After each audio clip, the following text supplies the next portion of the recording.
Dune part 3 trailer എല്ലാവരും കണ്ടു കാണുമെന്ന് എനിക്കറിയാം. അപ്പം ഈ ഒരു ട്രെയിലറൊക്കെ റിലീസായി കഴിഞ്ഞിട്ട് കുറേ അധികം ആളുകൾ പറയുന്നൊരു സാധനമാണ് പോൾ അട്രെയ്ഡീസും ആനക്കിൻ സ്കൈവാക്കറും തമ്മിൽ കുറേ അധികം സിമിലാരിറ്റീസ് ഉണ്ട് എന്നുള്ളത്. രണ്ടുപേരും പറയുന്ന ചോസൺ വണ്ണായിരുന്നു. അവർ ഒരു പ്രോട്ടഗോണിസ്റ്റ് നിന്നിട്ട് ഒരു ആൻറ്റഗോണിസ്റ്റ് ക്യാരക്ടറായി മാറുന്ന രണ്ടുപേരും അങ്ങനെയാണ്. അവരുടെ സ്റ്റോറി ലൈൻ പോകുന്നത് അങ്ങനെയാണ്. ഈ പറയുന്ന കുറേ അധികം ഈവൻ ഡയലോഗ്സ് വരെ സിമിലാരിറ്റി ഉണ്ട് എന്ന് പലരും പറയുന്നുണ്ട്. അപ്പം ഇത് കുറച്ച് ആളുകൾക്കെങ്കിലും അറിയാമായിരിക്കും, ഞാൻ അറിയാത്തവർക്ക് വേണ്ടിയിട്ടാണ് പറയുന്നത്.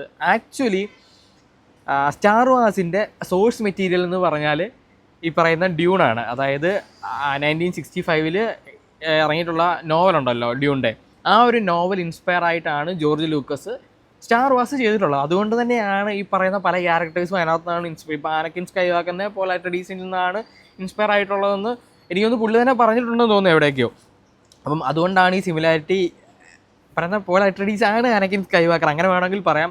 രണ്ടുപേരും ഈ പറയുന്ന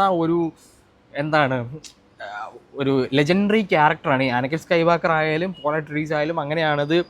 ഇനി നമ്മൾ പോൾ അട്രെയ്ഡീസിൻ്റെ ആ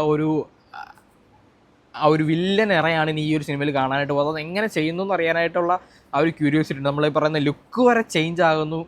അപ്പം ഇനി എന്താണെന്നുള്ളത് അറിയാൻ നമ്മൾ ആ ഒരു ഡിസംബർ 18 വരെ കാത്തിരിക്കണം. അപ്പം പറഞ്ഞു വന്നത് ഇതിൻ്റെ സോഴ്സ് മെറ്റീരിയൽ അതായിരുന്നു. എനിക്ക് തോന്നുന്നു ഈ പറയുന്ന ഡ്യൂണിൻ്റെ സോഴ്സ് മെറ്റീരിയൽ എന്ന് പറയുന്നത് ഫൗണ്ടേഷൻ, അത് ഇതിൻ്റെ എല്ലാം സോഴ്സ് മെറ്റീരിയൽ എന്ന് പറയുന്നത് ഫൗണ്ടേഷൻ എന്ന് പറയുന്ന ഒരു നോവലാണ്. ആപ്പിൾ TV+ൽ അതിൻ്റെ ഒരു സീരീസ് റിലീസ് ആയിട്ടുണ്ടായിരുന്നു. അപ്പം അതാണ് ഇതിൻ്റെ എല്ലാം സോഴ്സ് മെറ്റീരിയൽ, അല്ലെങ്കിൽ ആദ്യം ഇറങ്ങിയത് എന്നാണ് പറയുന്നത്.